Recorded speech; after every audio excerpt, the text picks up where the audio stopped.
Assalamualaikum warahmatullahi wabarakatuh.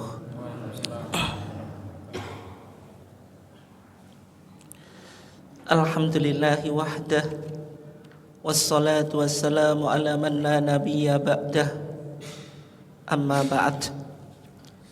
Yang saya hormati Ketua PCM Kalihidu dan seluruh jajarannya, bapak-bapak, ibu-ibu sekalian, jamaah ketarjian yang dimuliakan Allah.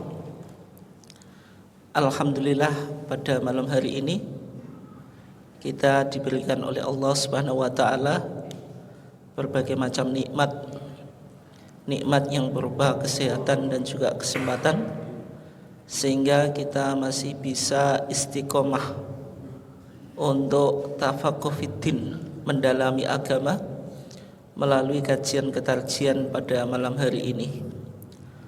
Salawat dan salam semoga tetap terlimpahkan kepada Nabiullah Muhammad sallallahu alaihi wasallam, keluarganya, sahabatnya, dan seluruh orang yang mengikuti sunnahnya sampai hari kiamat. Bapak dan ibu sekalian yang dimuliakan Allah, karena kita sekarang berada di bulan Dzulqa'dah. Bulan apa? Dzulqa'dah. Sebentar lagi kita masuk bulan Dzulhijjah. Dan berdasarkan hisab hakiki wujudul hilal. Hisab hakiki apa? Wujudul hilal yang dipedomani oleh Majelis Tarjih. Insyaallah tanggal 1 Dzulhijjah 1445 Hijriah itu jatuh pada hari Sabtu Legi 8 Juni 2024. Itu 1 Dzulhijjahnya. Kemudian 10 Dzulhijjahnya atau Idul Adhanya, insyaallah kita akan melaksanakan sholat Idul Adha dan juga apa? Penyembelihan hewan korban. Itu hari Senin Kliwon tanggal 17 Juni 2024. Sehingga kajian kita pada malam hari ini akan mengkaji tentang tuntunan ibadah korban sebagaimana yang sudah dipahami dan juga dipedomani oleh Majelis Tarjih ya. Ada sebuah buku, mungkin bapak dan ibu sekalian kalau mau beli bisa, tapi online ya, atau mungkin langsung di SM Suara Muhammadiyah, namanya Tuntunan Iden dan Korban. Ini yang disusun oleh Majelis Tarjih Pimpinan Pusat Muhammadiyah tentang bagaimana kaifiyah sholat Idul Fitri dan Idul Adha dan juga ibadah korban. Bapak dan ibu sekalian yang dimuliakan Allah, kalau kita bicara tentang korban, tentang apa? Korban. Di dalam bahasa Arab itu istilah yang populer itu tidak korban. Meskipun korban itu sebenarnya juga bahasa Arab kan, dari koruba yakrubu korbanan, artinya dekat. Tapi yang digunakan di dalam kitab-kitab fikih itu korban itu disebut udhiyah. Disebut apa? Udhiyah. Disebut udhiyah, jamaknya dohaya. Istilah udhiyah ini malah tidak begitu populer, ya kan? Mungkin sebagian jenengan juga baru dengar sekarang gitu. Yang lebih populer apa istilahnya apa? Korban. Istilah udhiyah itu dihubungkan dengan waktu pelaksanaan korban, yaitu waktu apa Pak? Udhiyah itu waktu duha, dihubungkan dengan waktu duha. Wadduha wal laili idza saja itu. Sebagaimana sholatnya disebut Idul Adha karena sholat itu dilakukan di waktu apa? Duha itu. Sholatnya disebut Idul Adha. Hewan yang disembelih disebut udhiyah. Karena secara umum penyembelihan hewan korban itu dilakukan di waktu apa? Duha. Nggih napa mboten Bu? Nggih. Meskipun waktu penyembelihan hewan korban itu berapa hari Pak Bu? Pinten dinten Bu?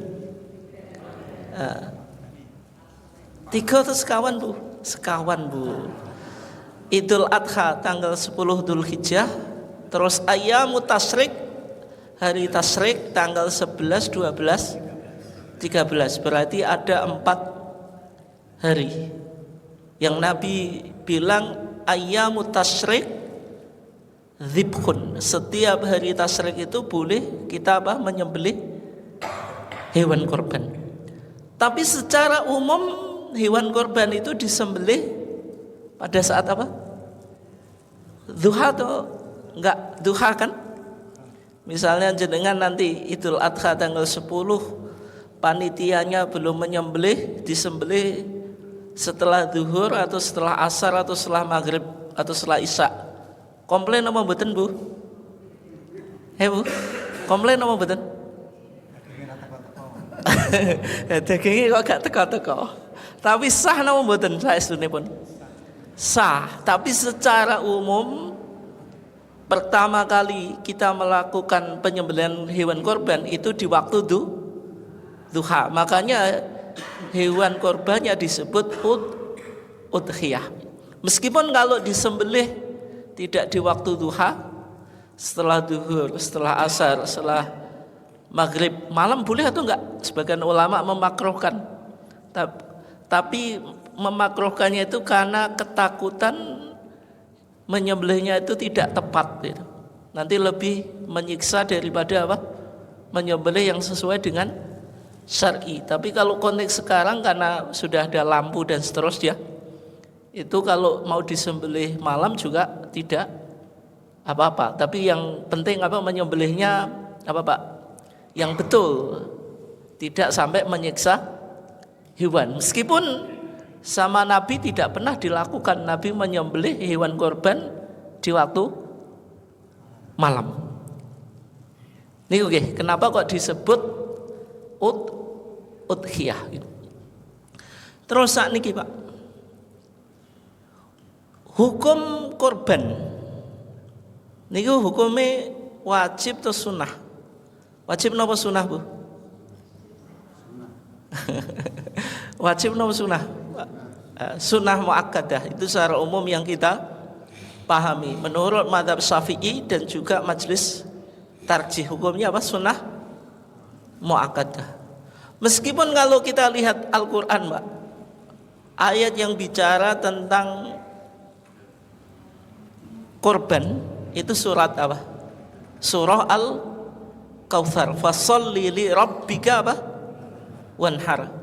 Fasholli li rabbika, maka sholalah kamu karena Tuhanmu, wanhar, dan sembelihlah korban. Wanhar itu kan bentuk perintah. Al aslu fil amri lil wujub. Hukum asal perintah itu menunjukkan makna wajib. Makna apa?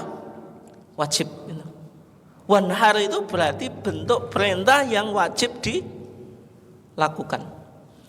Demikian juga ada hadis Abu Hurairah. Hadis siapa? Abu Hurairah.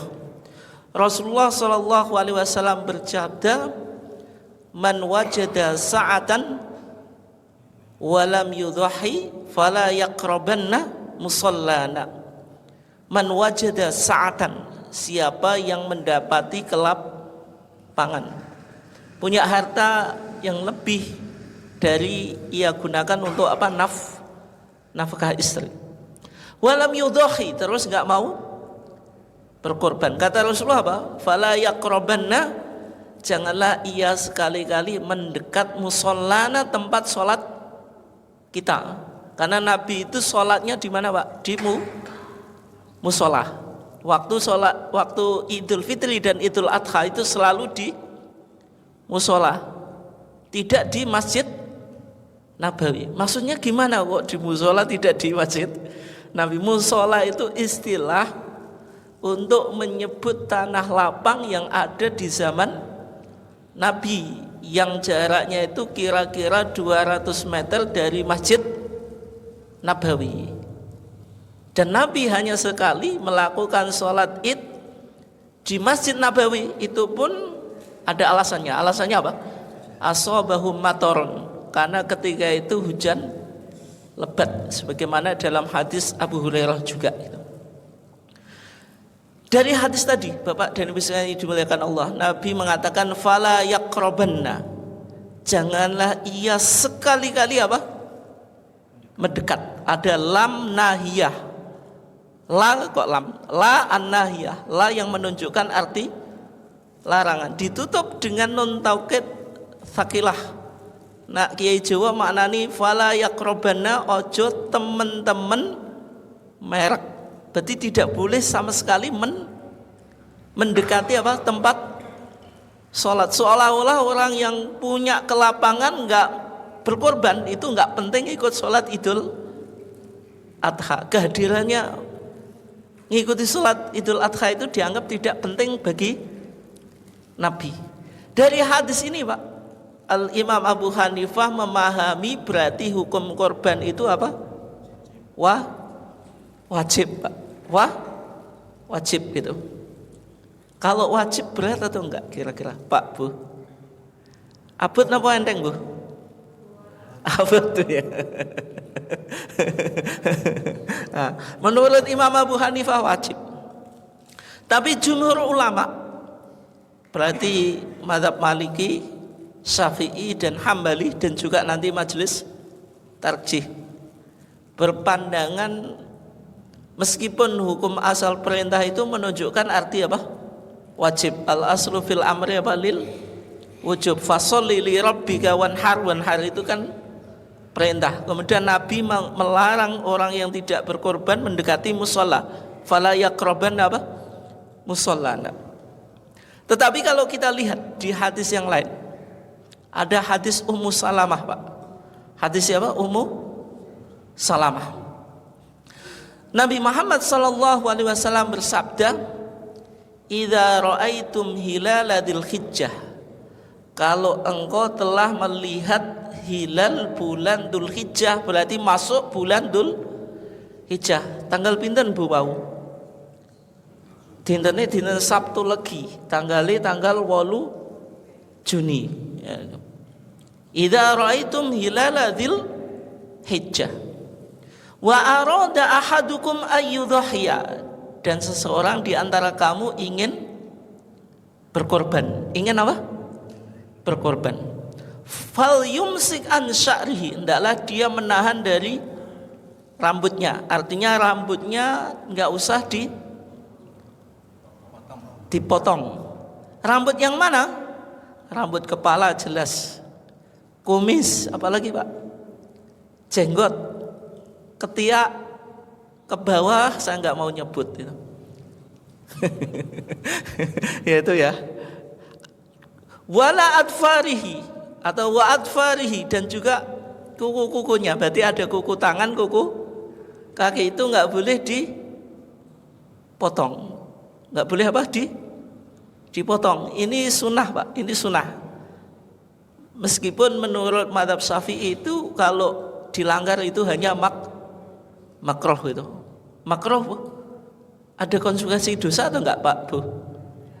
Enggak ada, tapi sebaiknya dilakukan. Itu menurut mazhab Syafi'i. Tapi kalau menurut mazhab Hambali haram kalau dipotong rambut orang yang mau berkorban itu, atau dipotong kukunya. Kita bahas sebentar ya. Di sini kembali pada sahibul korban atau udhiyah, hewan yang dikorbankan Pak. Kalau di Muhammadiyah itu kadang muncul dua pandangan Pak. Yang satu dianggap yang nggak boleh dipotong rambut dan kukunya itu hewan yang dikorbankan atau yang disembelih Pak. Berarti kuku kambingnya, kuku sapinya nggak boleh dipotong. Atau bulunya tidak boleh dipotong. Itu pendapat yang pertama. Pendapat yang kedua, itu kembali pada sahibul korban, berarti orang yang mau apa? Berkorban. Sekarang kita coba bahas bentar Pak, alasan yang menganggap kembali pada hewan yang dikorbankan dengan menggunakan kaidah kalau dhamir itu kembali pada yang dekat. Di dalam hadis yang lainnya kan apa Pak? Mangkana lahu dzabhun yatbahuhu. Siapa yang memiliki hewan yang mau disembelih dianggap kembali pada dzibhun, yaitu sesembelian Pak. Yang kedua Pak, kalau hewan yang mau dikorbankan dipotong bulunya atau kakinya Pak, atau kukunya, kok kakinya kuku kakinya Pak, karena memang kambing atau apa sapi kan nggak punya tangan Pak. Itu kalau dipotong itu menyebabkan hewannya apa Pak? Stres kan. Ketika stres mempengaruhi kualitas daging. Itu yang argumentasi yang berpendapat kembali pada apa Pak? Hewan yang dikorbankan. Cumanya kalau saya agak belum bisa menerima, ya memang nggak umum Pak di tempat kita. Kalau kambing, saya memang nggak ahli kambing, nggak tahu kalau jenengan ada atau nggak Pak? Kalau kuku kambing itu dipotong, ada atau enggak? Ya kalau kuda tahu Pak saya, karena kukunya kan memanjang Pak itu, ya kan harus dirawat kukunya, kalau enggak kan panjang gitu. Apalagi dikasih sepatu apa Pak namanya itu? Tapel ya, tapel kuda ya itu.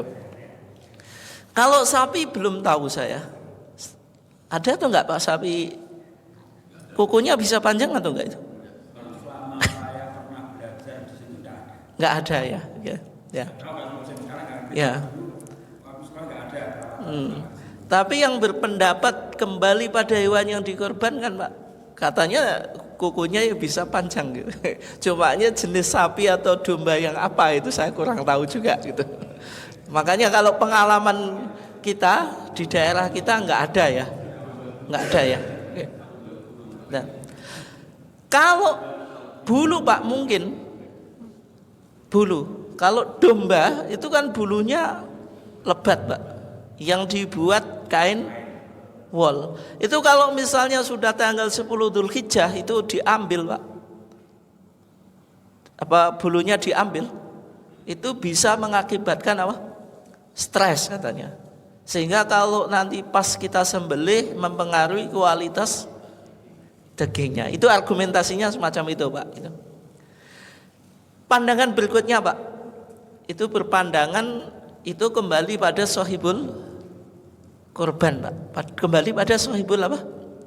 Korban. Ini pendapat jumhur ulama Pak. Dari kitab kuning yang saya baca Pak, dari sekian madhab, tidak hanya madhab Syafi'i, 4 madhab itu, dan juga madhab Zaidi, madhab Syiah pun nggak ada yang bilang kalau itu kembali pada sahibul pada apa hewan yang dikorban Pak. Bahkan di redaksi hadis yang lain Pak, misalnya kita temukan di kitab Irwaul Ghalil Pak, yang ditulis oleh Syekh Nasruddin Albani. Di sana domirnya itu min sya'rika wa atfarika, menggunakan kata apa? Domir kaf. Kaf itu kamu, berarti rambutmu dan juga apa? Kukumu. Nabi bicara sama sahibul kurban atau sama kambing atau unta atau sapi yang mau disembelih Pak? Sahibul kurban, tidak mungkin Nabi bicara sama hewan. Di beberapa keterangan yang lain Pak, kenapa demikian? Karena dianggap Pak, orang yang mau kurban itu memiliki kemiripan dengan orang yang menjalankan ihram, yang kita nggak sempat haji.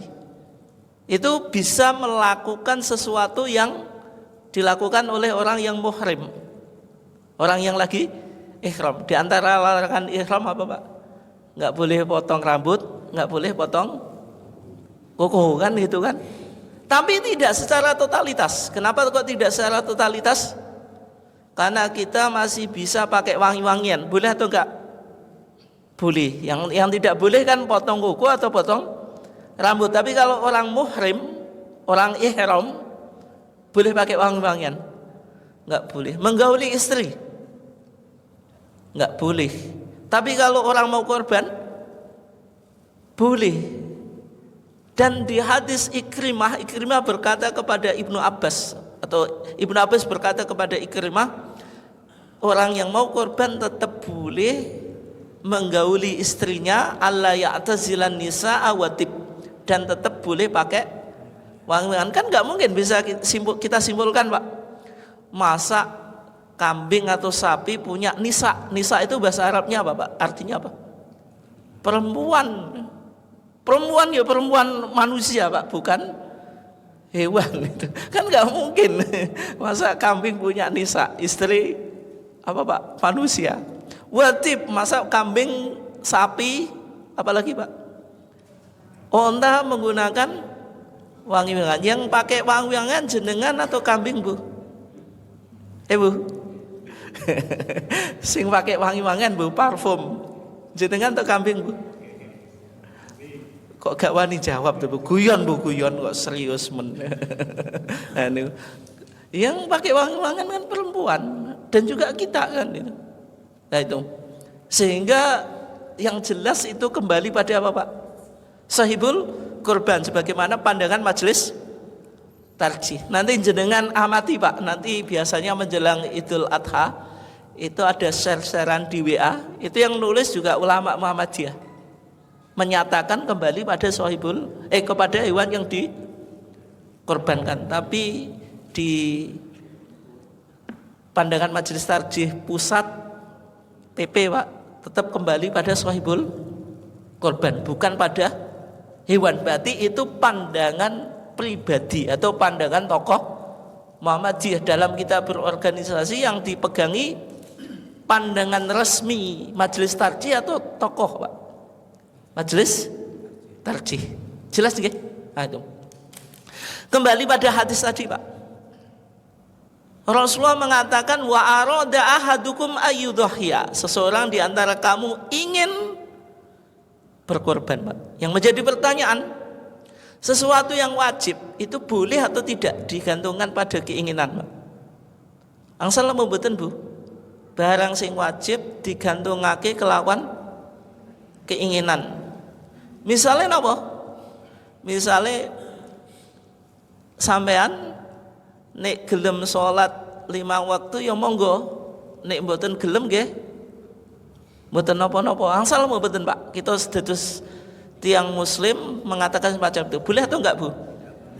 Enggak boleh. Pokoknya sholat 5 waktu itu mau ada kehendak atau tidak harus dilakukan. Itu suatu yang wajib. Sesuatu yang wajib tidak digantungkan pada kehendak. Namanya orang muslim punya keinginan sholat 5 waktu atau tidak, tetap wajib melakukan. Tapi dalam korban Rasulullah mengatakan wa arada ahadukum ayyudhhiya. Korban itu digantungkan pada keinginan. Menunjukkan apa, Pak, Bu? Hukumnya sunnah. Sehingga Imam Syafi'i mengatakan meskipun wanhar itu perintah, tapi di hadis Ummu Salamah ada yang memalingkan, berarti perintah itu tidak wajib tapi bergeser pada sunnah. Tapi meskipun sunnah, Pak, hukumnya sunnah muakkadah. Sunnah muakkadah itu apa? Sunnah yang mendekati wajib. Sehingga kalau kita punya kelapangan rezeki, ya lebih baik apa? Korban gitu. Oke. Berikutnya, kalau kita mau korban, yang kita perhatikan, Pak, itu memilih binatang korban. Binatang korban yang kita beli itu harus yang terbaik.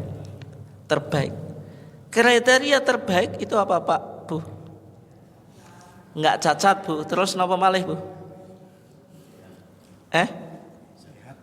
Sehat. nggak kurus, gemuk, terus napa malih? Napa Bu? Nggak napa Bu? Nggak pincang Bu. Okay.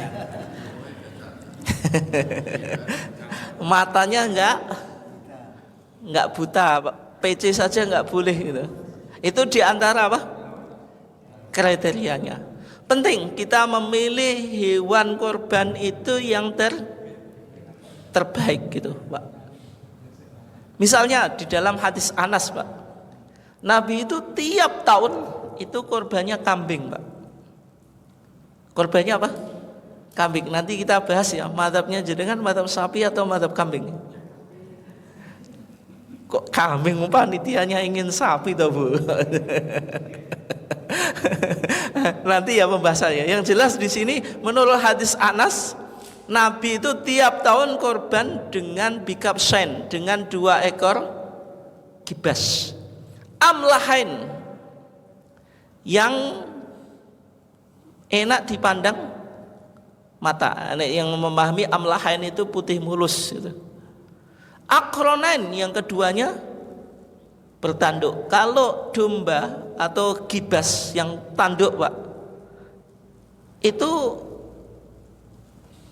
bagus atau enggak itu? Bagus atau enggak? Bagus, gagah. Bertanduk. Mahal atau enggak? Mahal. Gemuk atau enggak? Hah?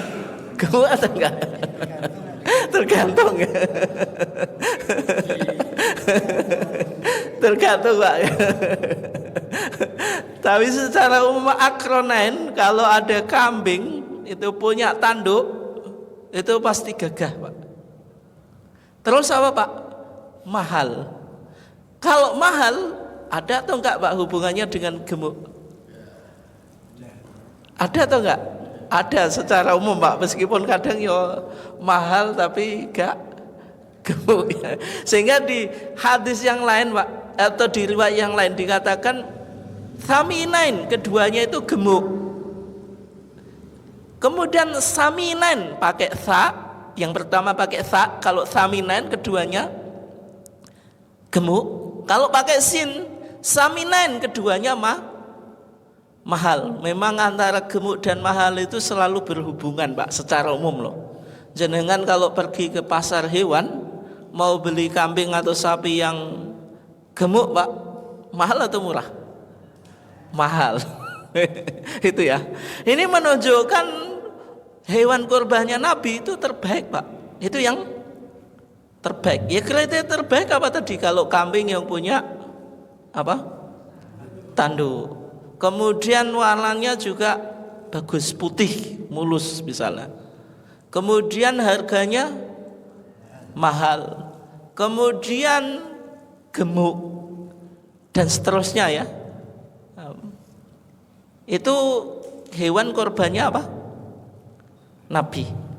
Dan kalau kita hubungkan dengan cerita korban dalam sejarah, Pak, yang pertama kali korban itu siapa? Anaknya Adam, yaitu apa?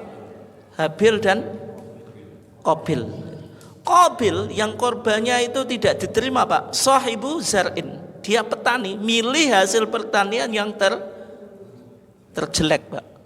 Kemudian Habil itu sahibu gonamin, pemilik kambing, pilih kambing yang terbaik. Yang diterima yang mana?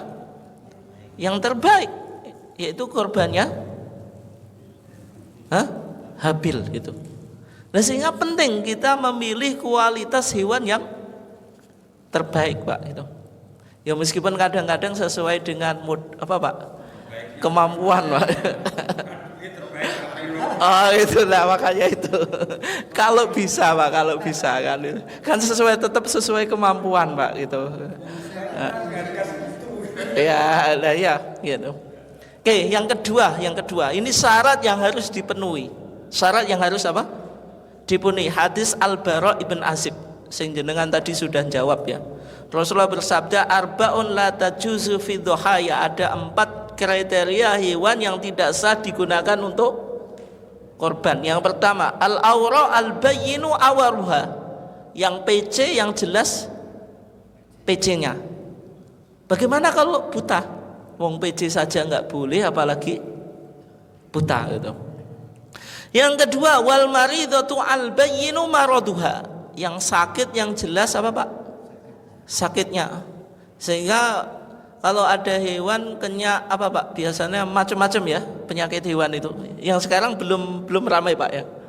Nah, itu kalau misalnya berpotensi merugikan kesehatan yang mengkonsumsi Pak, itu berarti nggak boleh digunakan apa? Korban. Nanti sama kita ngasih penyakit kepada apa Pak? Masyarakat kan itu. Kemudian wal arja al bayyinu arajuha. Yang pincang yang jelas apa Pak? Pincangnya. Kenapa tidak boleh? Karena dulu hewan ternak itu kan digembala Pak. Kalau dia pincang, biasanya gemuk atau enggak? Nah itu Pak, enggak uman suket. Nak dingon kan keri Pak, sing liyane napa Pak? Apa Pak bahasane? Apa nyaut suket dhisik, dhek sing keri. Akhirnya kan jadi kurus. Wal kasir allati la tunggi. Terus hewan yang kurus enggak punya sumsum. Ini yang harus dipenuhi Pak. Maksudnya kalau ada kriteria hewan yang disebutkan di hadis Bara' ibn Azib ini jelas tidak sah itu. Digunakan untuk apa? Korban itu. Niku nggih. Terus sekarang korban itu yang lebih baik tadi Pak, biasanya ada terjadi perdebatan ya. Antara kambing dengan sapi itu lebih utama mana Pak Bu? Jenengan mazhabnya kambing Bu ya. Domba Bu. Alasannya napa Bu? Napa Bu? Karena Rasulullah korban tiap tahun apa? 2 gibas atau 2 gibas itu kan jenis apa? Domba ya.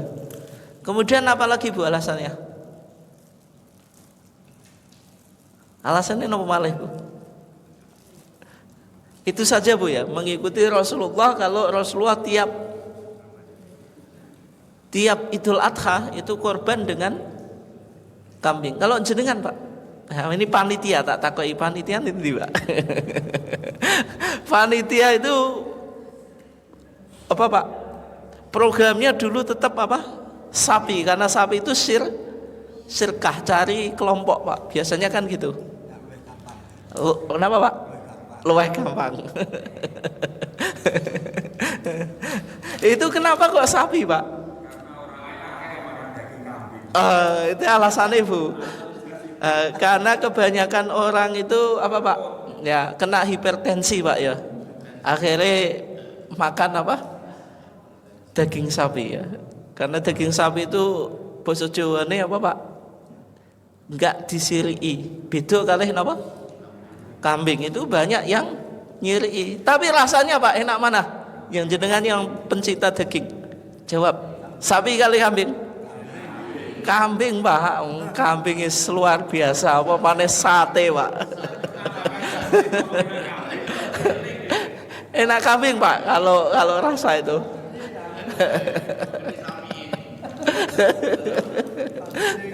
Lah ya. Kalau pandangan majelis tarjih gimana? Lah makanya tak pancing dhisik kok jenengan.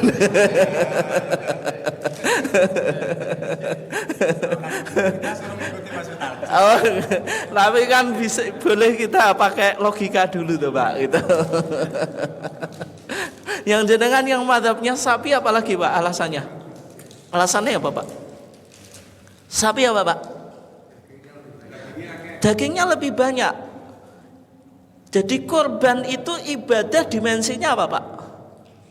Sosial. Kalau ibadah dimensinya sosial berarti semakin kita bisa membagikan daging yang dalam jumlah yang lebih banyak berarti semakin baik. Itu alasan yang mazhab sapi gitu.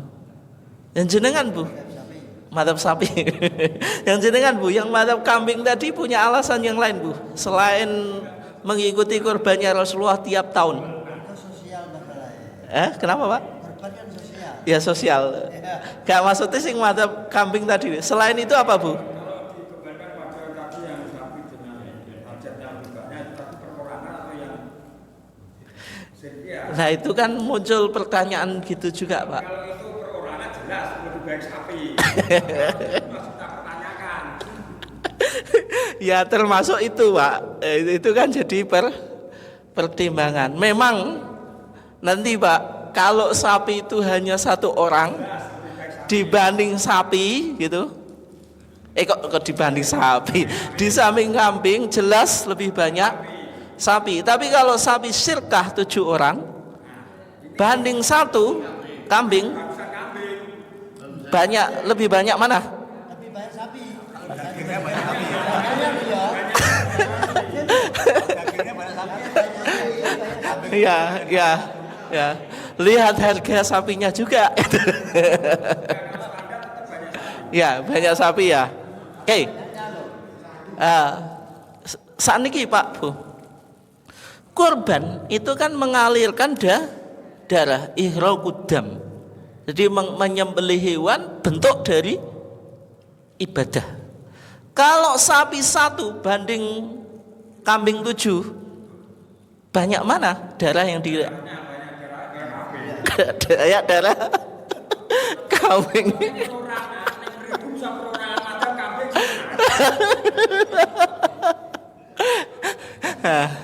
Sekarang Bu ya, jangan jawab Bu. Ketika Rasulullah menjelaskan hadis tabkir itu apa? Kesunahan mendatangi sholat Jumat di waktu awal kan. Rasulullah bersabda, "Man igtasala ghuslal janabah." Siapa yang mandi jenabat. Tsumma roha, kemudian dia pergi fisa'ah al-ula, di awal waktu di masjid. Faka'an nama qoroba badanatan, seakan-akan dia menyembelih apa Pak? Unta. Waman roha fisa'ah thaniyah, siapa yang pergi di waktu yang kedua, faka'an nama qoroba apa Pak? Bakorotan, seakan-akan dia korban sapi. Waman roha fisa'ah thalithah faka'an nama qoroba apa? Kabsan akrona, seakan-akan dia korban gibas yang bertanduk. Berarti Rasulullah membuat apa Pak? Hierarki atau kriteria pahala ringking yang lebih tinggi Pak. Onta, sapi, kambing.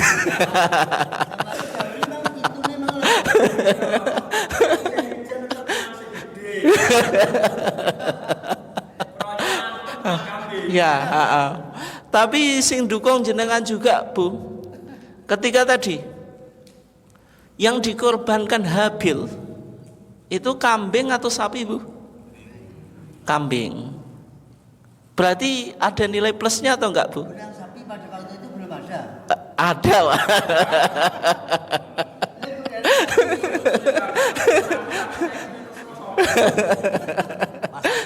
Ada Pak. Yang kedua Bu, Sapi anyar dia. korban ini kan punya sejarah dari Nabi Adam ya. Dilanjutkan Nabi Ibrahim. Ibrahim bermimpi, diperintah untuk menyembelih anaknya. Ya bunayya inni ara fil manami anni apa? Atbahuk. Fangdur madza tara? Ya abatif al ma tu'maru satajiduni insyaallah minas sabirin.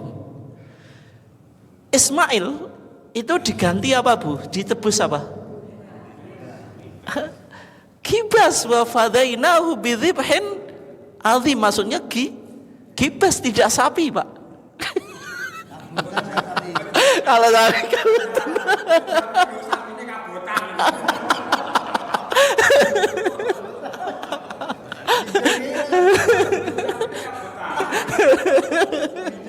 ya karena ya kabutan lah. Tapi kan nggak mungkin loh korban sebagai apa Pak punya kesejarahan dan ini akan menjadi syariat kok korbannya tidak terbaik. Kan nggak mungkin, Nabi tidak mungkin korban dengan yang tidak terbaik tiap tahunnya.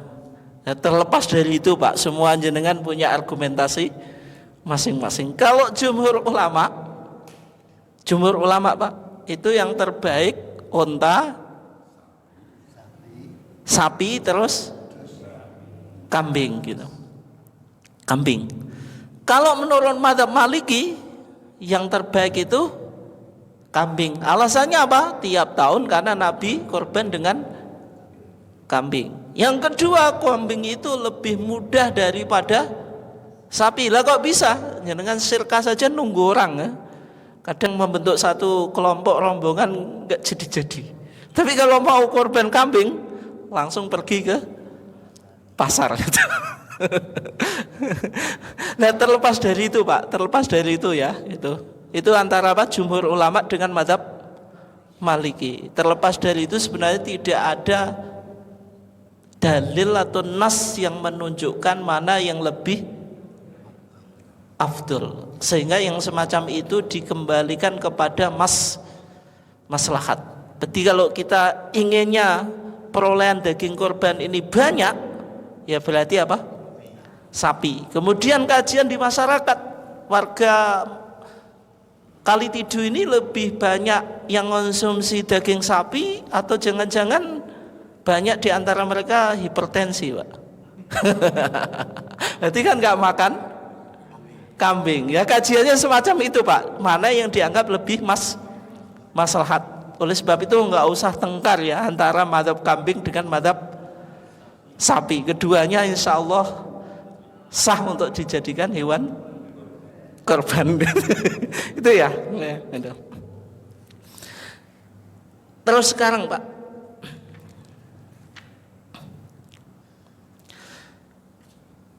paling sedikit hewan korban itu apa?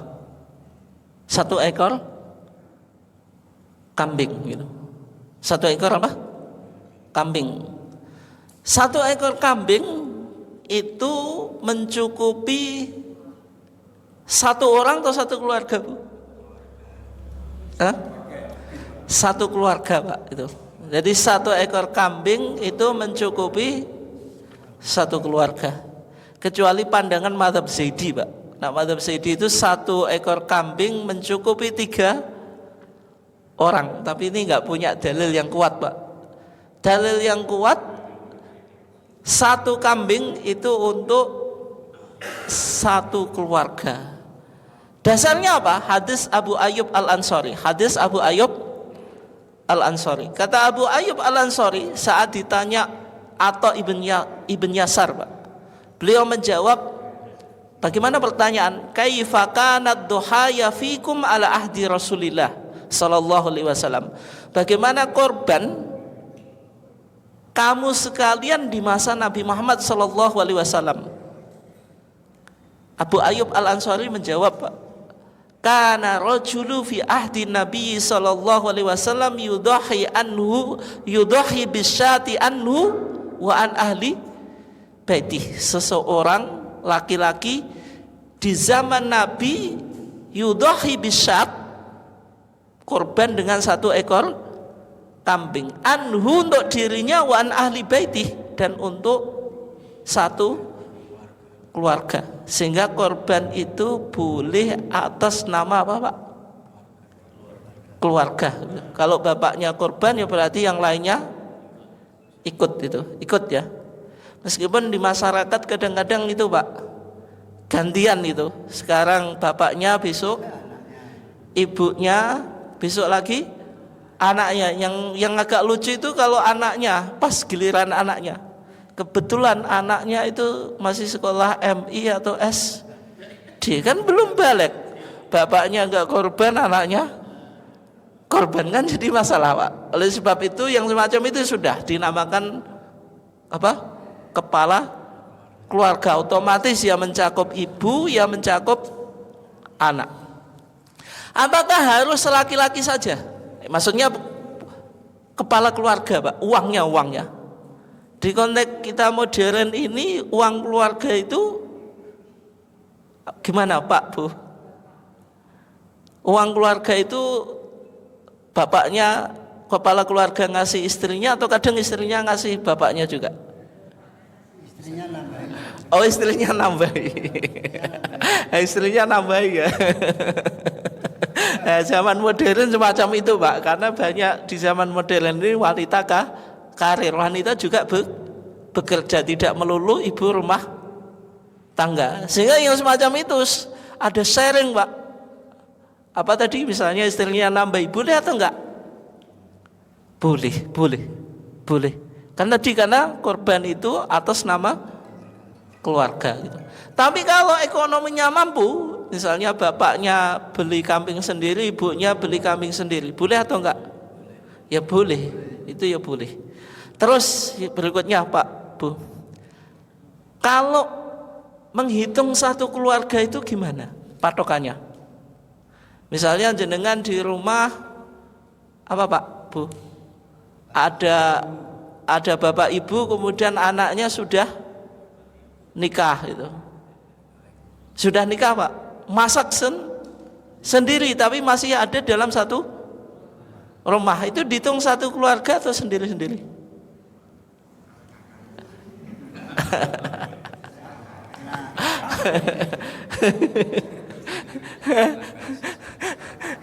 Nah, sesuai kakao. Pola Indonesia.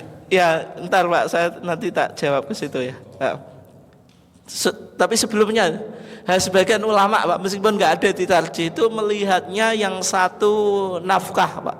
Berarti kalau sudah masak sendiri ya berarti sudah beda gitu. Nah, masak sendiri kan kadang ada tuh Pak ya, meskipun jarang ya. Misalnya anak masih ikut bapak tapi dapurnya sudah beda tapi satu rumah ya, ada kan? Ah, ini okay. Nama Pak? Nah kalau berasnya sama berasnya saja Pak, yang lainnya lauknya.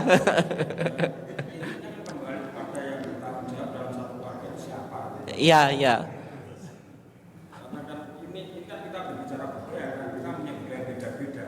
Ya, nggak maksudnya kan melihat pada nafkahnya Pak. Kalau ya, Ketika sudah berkeluarga dan meskipun satu rumah, tapi mereka sudah dalam arti mandiri gitu.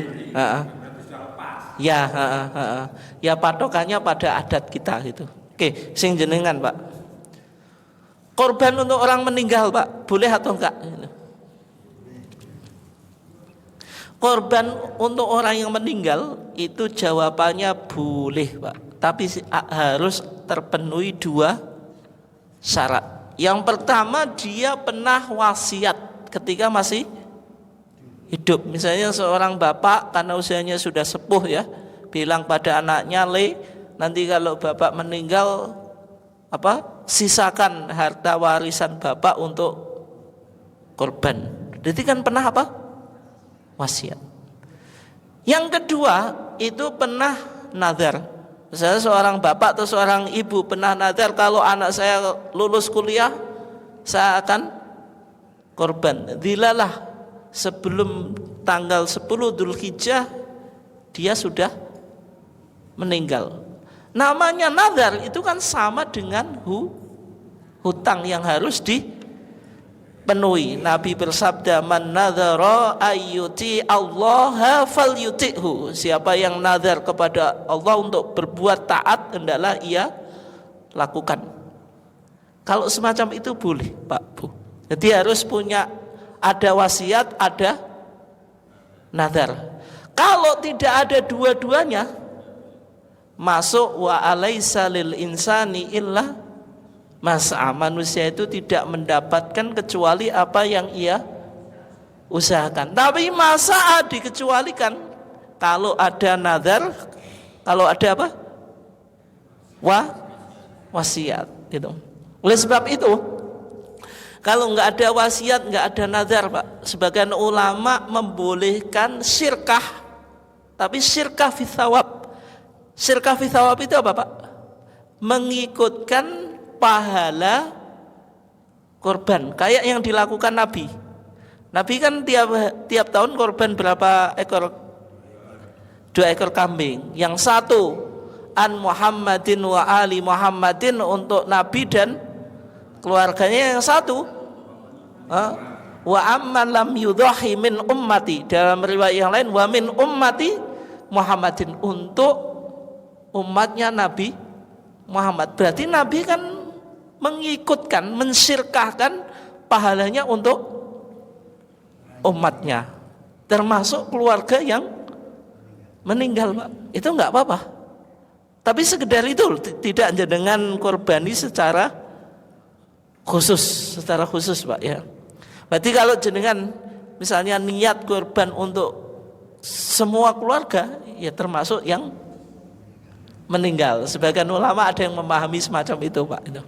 Jadi nggak perlu untuk korban sendiri khusus untuk yang meninggal, kecuali tadi ada wasiat atau ada apa?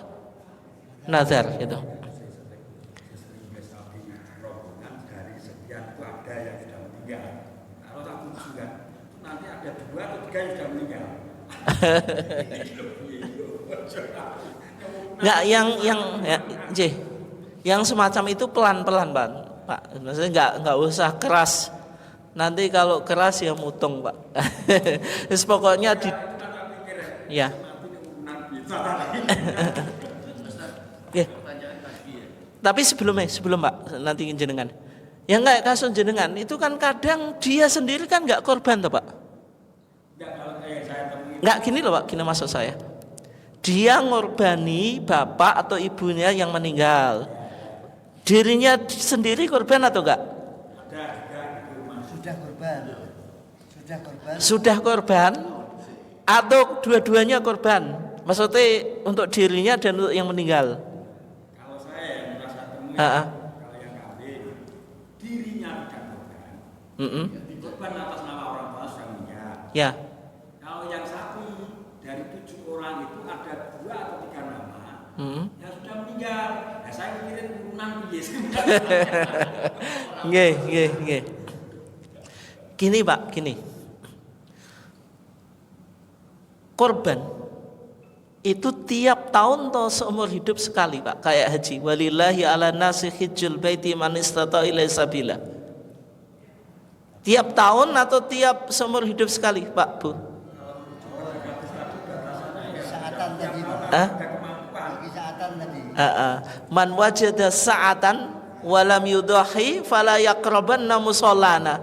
Nabi bilang semacam ini tiap tahun atau cukup seumur hidup? Ya, di hadis yang lain, Pak, ini lebih jelas. Nabi bilang ala kulli baitin kulla amin udhiyah. Kulla amin, atas setiap rumah, kulla amin setiap tahun. Kulla amin itu artinya apa? Tiap tahun. Udhiyah, korban, menunjukkan korban itu ibadah tahunan.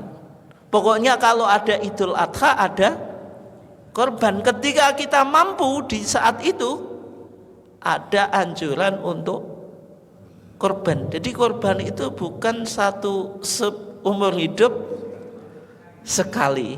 Itu kesalahan yang sering kita saksikan, terdengar di masyarakat. Nah, sehingga Pak, yang kayak kasusnya jenengan itu seharusnya kan dia mementingkan dirinya, karena syariat itu ditujukan pada orang yang masih hidup. Yang kedua di BCI, Pak, ada syirkah thawab. Syirkah thawab itu apa? Menggabungkan pahala. Kalau anak korban, Pak, orang tuanya dapat pahala atau enggak? Meskipun meninggal dapat pahala, Pak. Karena apa? Al-waladu min kasbil walid. Anak itu jerih payah orang tua. Kalau jenengan punya anak yang soleh, pahalanya tetap mengalir pada orang tua. Kan awaladin solihin apa? Yad'ulah, menunjukkan kalau anak itu betul-betul apa, Pak? Betul-betul investasi yang meskipun kita sudah meninggal tetap, kalau dia soleh, ganjarannya tetap kembali pada kita gitu. Mengalir gitu. Itu ya. Sing jenengan Pak, monggo.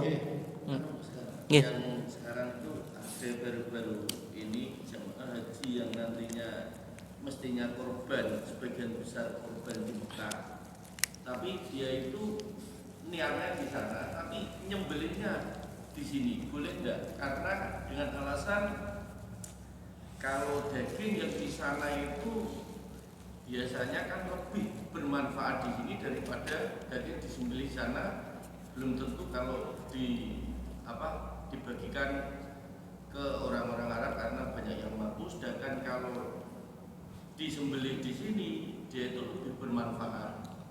Gimana? Boleh enggak?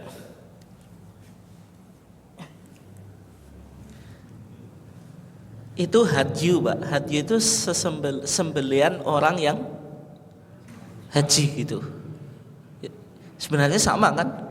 Kalau kambing ya untuk 1, kalau sapi 7, kalau unta 7. Tapi kalau korban unta itu boleh 7, boleh 10 gitu. Nah, korban dengan hadyu Pak, hukum asalnya itu ya untuk daerah sekitar gitu. Kayak zakat sama. Zakat itu kalau kita mendistribusikan zakat itu ya prioritas ke sekitar kita. Jangan sampai sekitar kita enggak kopeni Pak. Yang jauh-jauh kok malah diopeni. Itu skala apa? Prioritas. Tetapi skala prioritas ini Pak bisa berpindah ketika yang di tempat itu sudah tercukupi. Misalnya kalau hadyu di Mekah gitu, yang di sana lebih-lebih Pak gitu, sehingga memunculkan ijtihad bagaimana kalau hadyu di luar Mekah gitu. Meskipun semacam itu butuh ijtihad yang kajian yang agak dalam Pak gitu. Tapi logikanya tadi Pak, logikanya dianggap lebih manfaat. Tapi kalau saya pribadi Pak, kan saya harus kaji dulu pertimbangannya apa gitu. Secara umum ya memang haji itu ya di Mekah kan. Soalnya kita kan nggak tahu keadaan sana juga gitu. Kecuali kita sudah dapat informasi misalnya haji ini dibawa kemana oleh pemerintah Saudi kan itu. Di situ Pak yang harus dipertimbangkan itu. Ya meskipun kalau mungkin ada ijtihad yang semacam itu kita nggak usah terlalu gawok karena melihat ya tadi anggapannya di sana sudah lebih sehingga di sini apa Pak lebih bermanfaat. Tapi itu betul-betul dikaji dulu Pak gitu. Apalagi itu ibadah haji Pak. Ibadah haji ini jangan sampai ibadah kita ada sesuatu yang syubhat Pak. Syubhat ini maksudnya melakukan sesuatu yang hukumnya tidak jelas, karena haji itu ibadah yang modalnya cukup banyak itu. Antri, ngumpulin modal di sana nggak maksimal kan mane-mane Pak gitu. Itu ya. Oke, yang lainnya atau saya lanjut ya. Oke. Kembali ke tadi Pak, berarti kalau kambing mencukupi satu keluarga, makanya korban itu sunnah kifaiyah. Sunnah tapi kolektif gitu. Kecuali tadi sapi dan unta. Kalau sapi dan unta itu boleh syirkah. Boleh apa? Boleh syirkah. Sebagaimana yang dilakukan oleh Nabi pada saat apa Pak? Amul Hudaybiyah. Ketika itu Nabi menyembelih 1 ekor sapi untuk 7 ansab'atin, untuk 7 orang. Kemudian unta juga ansab'atin Pak. Al-badanata ansab'atin wal baqarata ansab'atin. Unta untuk 7 orang, sapi untuk 7 orang. Ini maksimal. Ini apa? Maksimal. Tapi kalau misalnya membuat kelompok Pak, baru dapat 5 orang atau 6 orang, nggak dapat orang yang ke-7, tapi tetap bisa beli sapi, sah atau enggak? Sah Pak. Atau jenengan mungkin uang saya lebih kok, saya mau korban 1 ekor sapi. Boleh atau enggak? Boleh, itu panitianya pasti senang Pak itu. Dan itu sah itu. Itu lebih baik daripada 1 ekor kambing Pak, jelas Pak itu. Itu ya. Terus sekarang Pak, ada istilah korban saweran. Saweran itu apa? Korban nyawer Pak, atau korban rombongan Pak. Ya kok rombongan, istilahnya apa di sini? Ya kayak anak sekolah, atau kita satu jamaah masjid ini urunan, misalnya 50-an ribu, kan nanti kan mengumpul uang banyak. Yang semacam ini disebut korban atau enggak?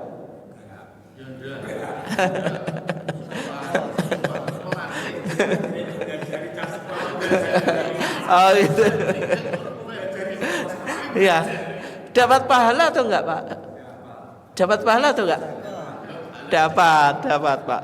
Yang semacam itu tidak disebut korban, tapi latihan korban. Dapat pahala atau tidak? Dapat, tapi pahala sedekah apa Pak? Sedekah daging. Perlu untuk dilarang atau enggak Pak? Enggak. Karena itu latihan korban itu. Enggak apa-apa Pak, kan proses. Niatnya ya sedekah Pak.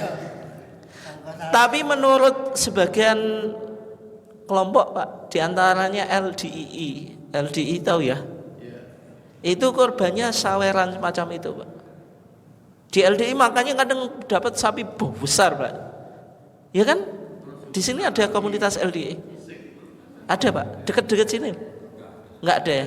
Itu kalau korban sapinya itu harganya bisa 100 juta Pak. Kenapa? Karena rombongan orang banyak. Kalau di komunitas Muhammadiyah Pak, satu sapi sing harga 100 juta ada atau enggak? Enggak ada toh. 7 orang paling mahal berapa Pak? 23, 24. Yang semacam kalau di LDI kenapa kok besar? Dapat sapi besar? Karena dalam pandangan mereka korban saweran itu boleh. Dan juga ahasan di ahasan persis Pak. Ya, di terjemahan Bulughul Maram itu membolehkan korban saweran. Alasannya apa? Karena Nabi tadi ketika korban pernah meniatkan pahalanya untuk umatnya. Tapi pemahaman ini salah Pak. Salahnya apa? Yang pertama, korban itu kekhususan Nabi, sehingga Nabi men-sharingkan pahala untuk umatnya. Ketika Nabi men-sharingkan pahala umatnya, Nabi beli kambing, itu narik sahabat urunan 10-an ribu ya, biar saya dapat kambing. Atau Nabi sendiri yang beli kambing? Nabi sendiri. Kalau korban saweran semuanya ditarik atau enggak? Kan beda tuh Pak. Beda atau enggak? Beda. Meskipun ahasan membolehkan Pak, dan juga di LDI. Dan beberapa pandangan ahasan Pak itu agak aneh. Kalau korban pakai kuda, boleh atau enggak Pak? Atau pakai kidang? Kidang itu apa? Kidang itu apa? Rusa, boleh atau enggak? Rusa halal, kuda halal, boleh atau enggak dibuat?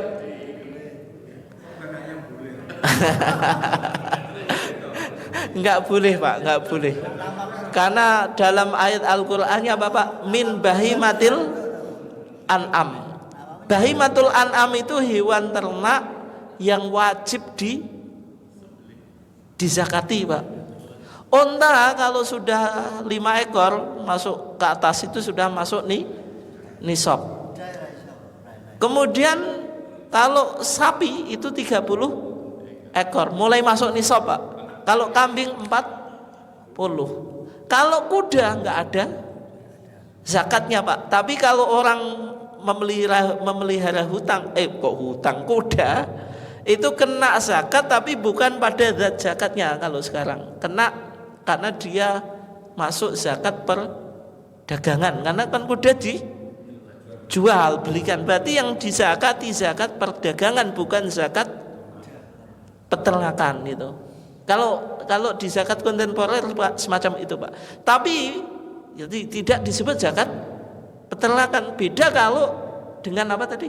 Sapi, kambing atau unta itu zakat peternakan. Itu ya bedanya. Sehingga kuda sama apa Pak, kidang atau rusa itu nggak boleh digunakan untuk korban itu. Kerbau itu masuk jenis sapi. Sebagaimana zakatnya kerbau itu dikiaskan dengan sapi. Kalau di Jawa Tengah Pak, itu yang populer malah korban sapi Pak. Kecuali Solo, karena Solo punya kiai Pak. Kiai siapa? Kiai Slamet. Saya pernah ngaji Pak. Ini serius ini jamaah. Ustadz tolong dijawab bagaimana hukum korban dengan Kiai Slamet gitu. Korban Kiai Slamet Pak. Gimana itu jawabnya? Kiai Slamet itu kan kebo tuh. Miliknya Keraton Surakarta.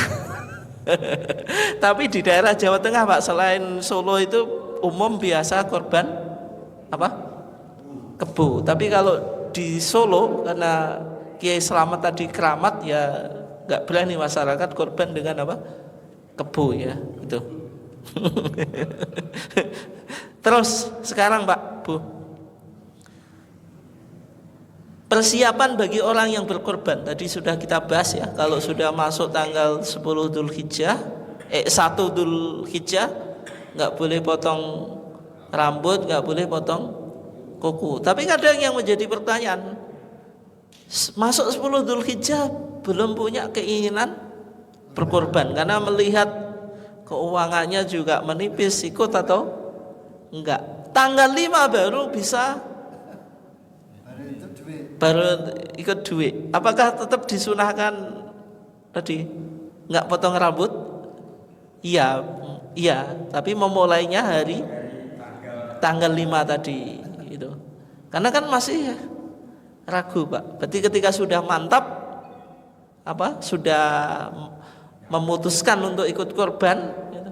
Entah uangnya sudah disetorkan panitia atau beli kambing atau sapi secara langsung, itu berarti baru tidak potong rambut atau potong kuku. Nah sekarang waktu penyembelihan hewan korban itu 4 hari tadi ya, dari tanggal 10 Dzulhijjah dan hari Tasyrik. Hari Tasyrik, kenapa kok disebut hari Tasyrik?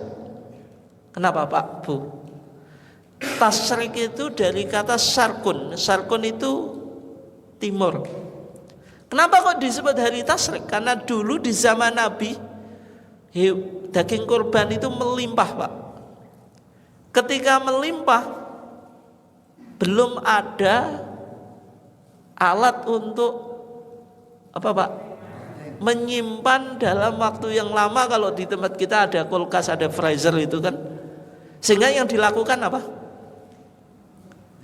Dendeng Pak. Dendeng itu mepe daging. Kalau kita mepe daging, pertama kali kita lihat itu timur atau barat Pak, Bu? Mungkin jenengan nggak punya pengalaman ya mepe daging. Yang punya mepe gabah itu. Nah jenengan mepe gabah ngeti ngulon to ngetan Pak, Bu? Ngetan, kenapa kok ngeti ngetan? Matahari. Makanya hari itu disebut hari Tasyrik karena para sahabat melihat sinar matahari. Itu ya secara bahasa maknanya semacam itu. Nah sekarang kalau waktu kurban itu dari tanggal 10 Dzulhijjah Pak, mulainya kapan? Apakah setelah terbit fajar atau setelah sholat id?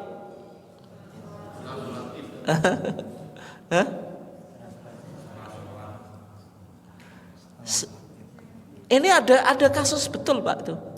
di salah satu kepanitiaan korban, Pak. Karena korbannya itu melimpah, Pak. Panitia pingin nyicil beleh korbannya, Pak.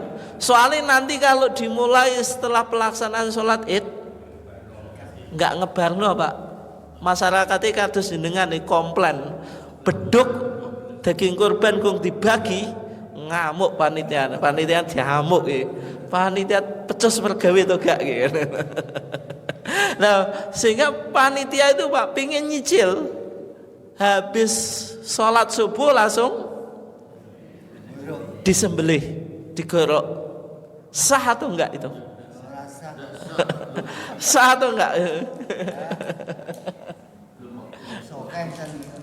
Yang semacam itu tidak sah. Alasannya apa, Pak? Hadis Al-Bara ibn Azib. Al-Bara ibn Azib itu punya khol. Khol itu paman tapi dari jalur ibu, Pak. Dia menyembelih kambingnya itu setelah sholat subuh, Bu. Kok sholat itu?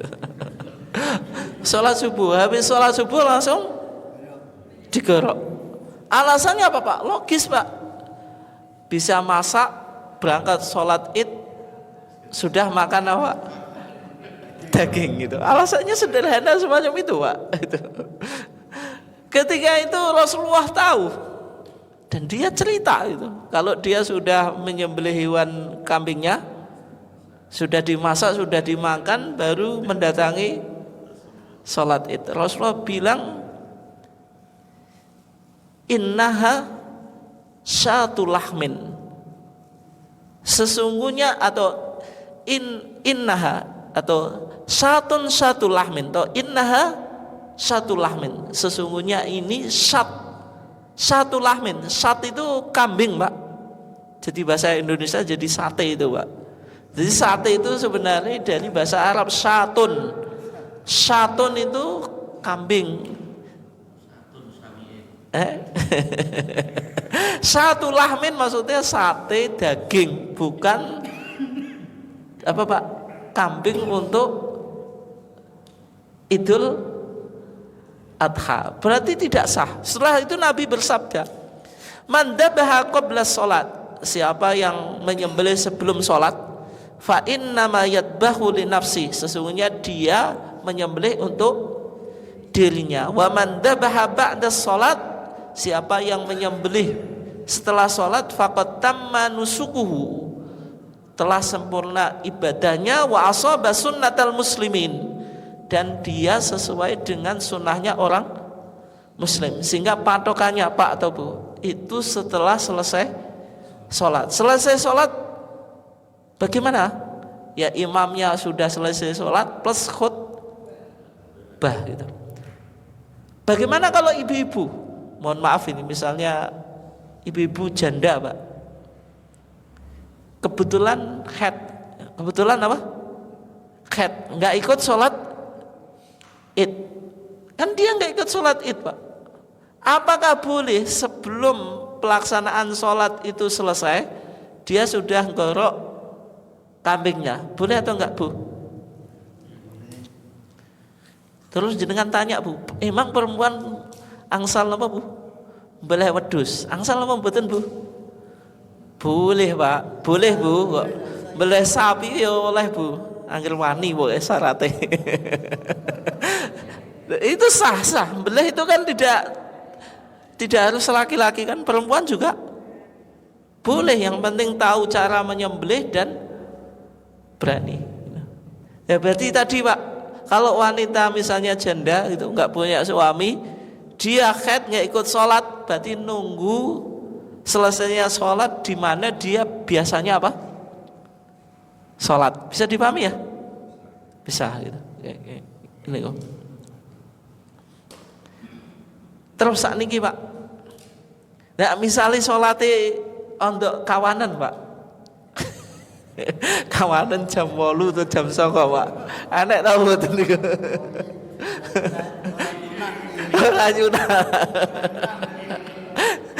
Berarti kalau semacam itu ya nunggu selesainya apa?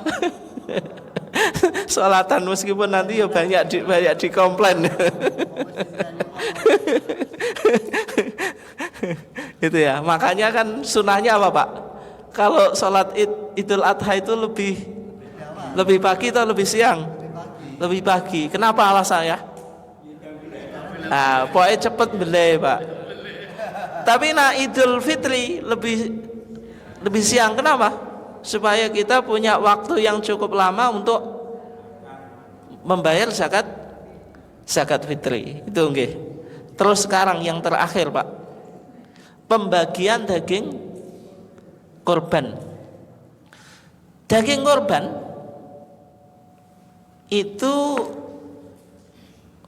boleh dimakan semuanya atau enggak? Kewaduan.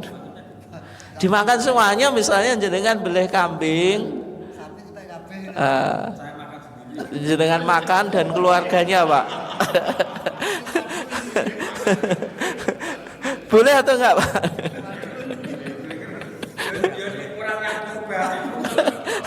Hah? Atau itu Bu, Pak. Misalkan ada orang toh pas Idul Adha karena punya kambing Pak, dia sembelih di belakang rumah, jangan sampai tetangga tahu, dimakan seisi rumah. Korban atau enggak? Tapi kan di Idul Adha Pak.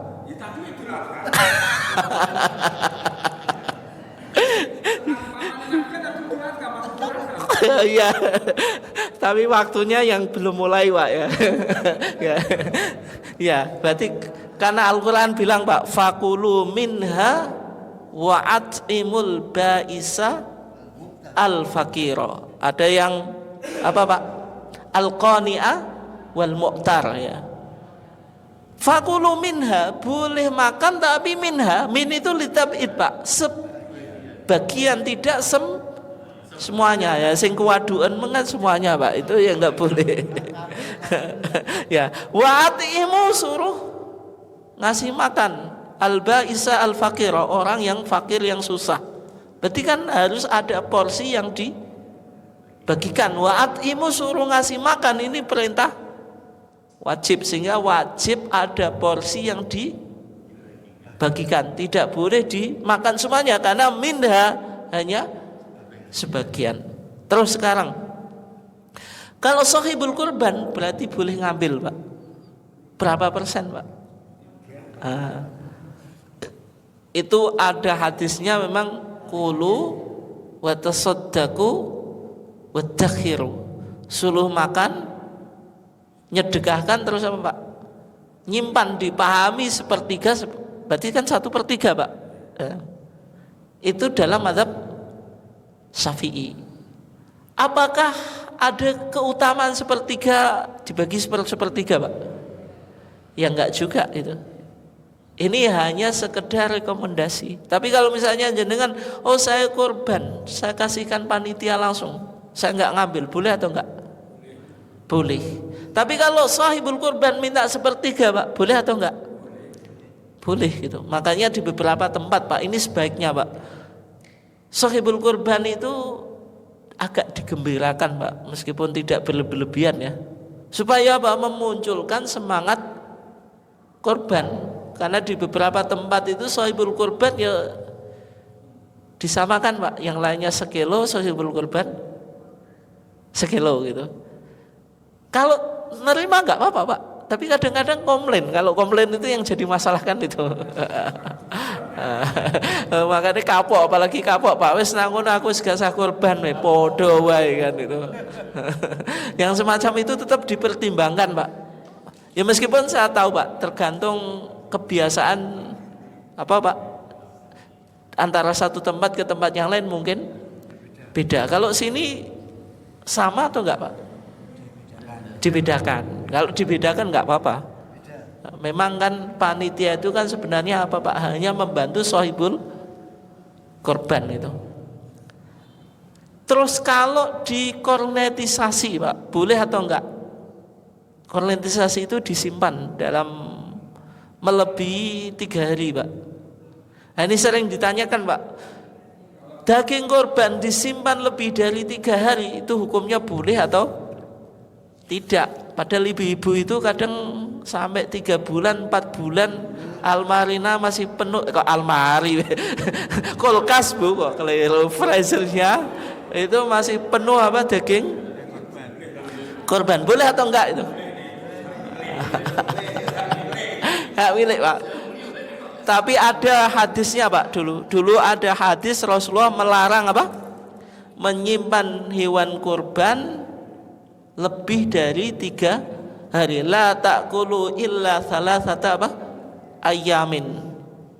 Itu dulu dilarang Pak. Tapi alasannya Rasulullah melarang apa? Karena ketika itu terjadi krisis pangan. Ketika terjadi krisis pangan, orang yang korban disimpan Pak, akhirnya kan tetap banyak orang yang kelaparan. Tapi itu sudah dinasakh, dihapus. Itu kan sudah bertentangan dengan hari kasar tadi. Itu kan juga pengawatan daging korban. Gimana Pak?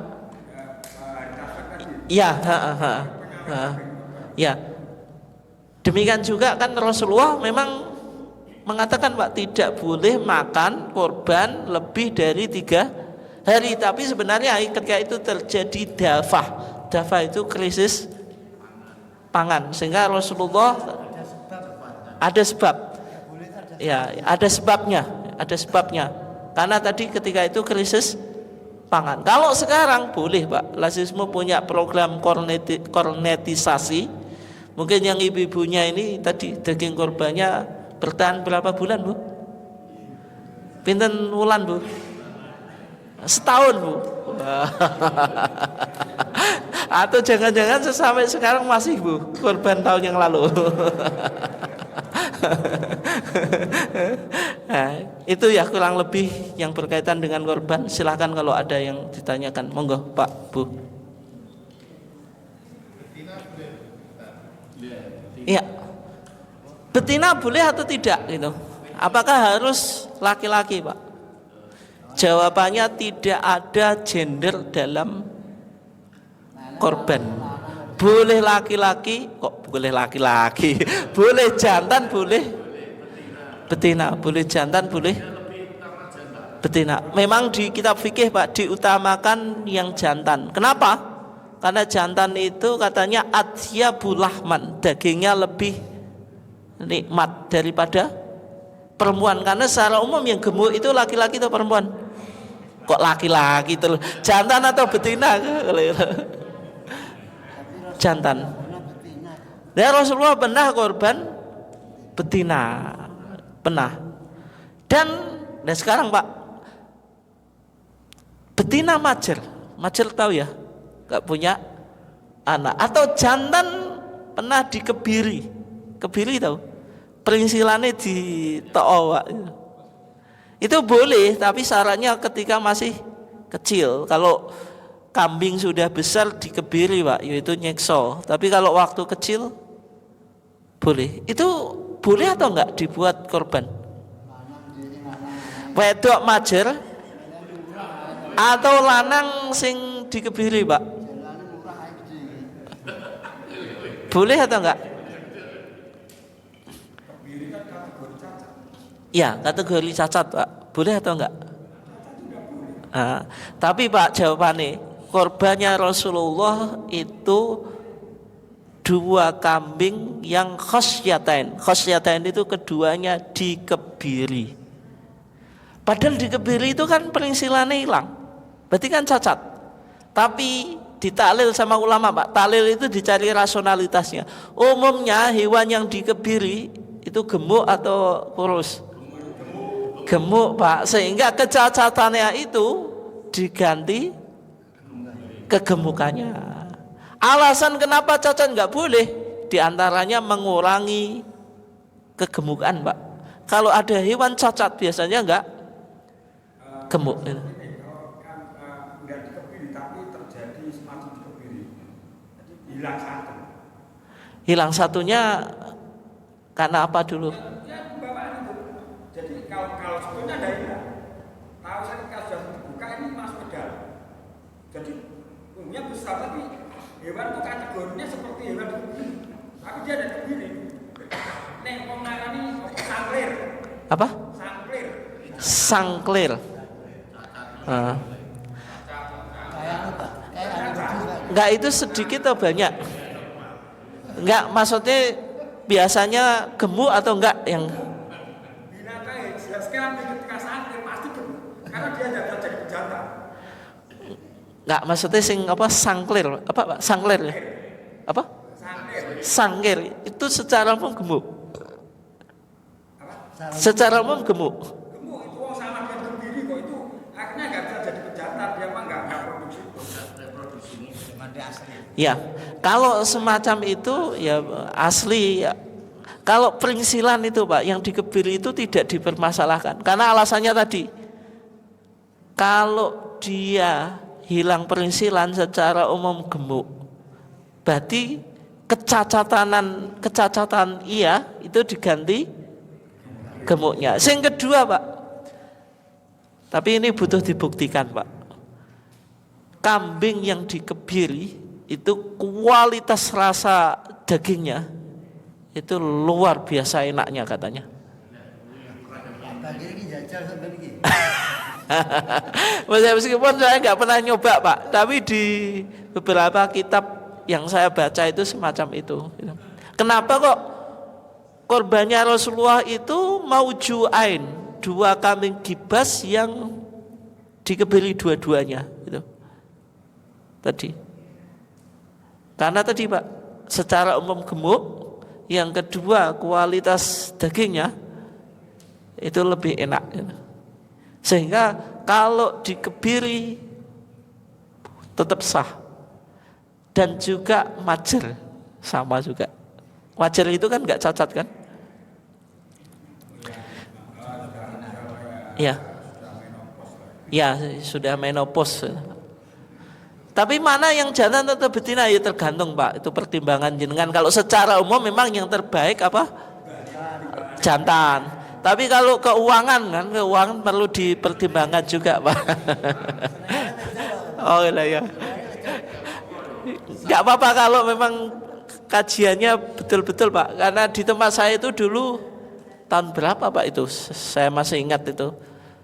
Bisa beli sapi betina Pak, cuma berapa? 14 juta itu. Iya. Betina sing wis majur-majur itu loh Pak. Enggak. Ya maksudnya harga segitu wis cukup daripada yang normal kan 222 itu segitu ya. Ya kalau hamil kan tadi Pak, zakaul janin zakau ummihi. Kalau hamil itu disembelih enggak apa-apa. Maksudnya disembelih yang betinanya no. Itu enggak haram. Maksudnya? Ya, memang menurut kajian apa Pak? Dokter hewan memang kan nanti mengurangi populasi apa?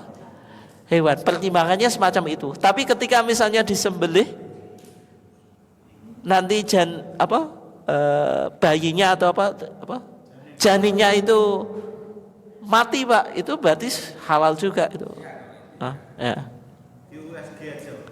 Di USG ya, itu butuh dokter hewan sing ahli. Nggih, monggo. Sampun. Nggih, karena sudah jam 9 kita tutup kajian kita. Wassallallahu ala nabiyina Muhammad wa ala alihi wasallam. Wassalamualaikum warahmatullahi wabarakatuh.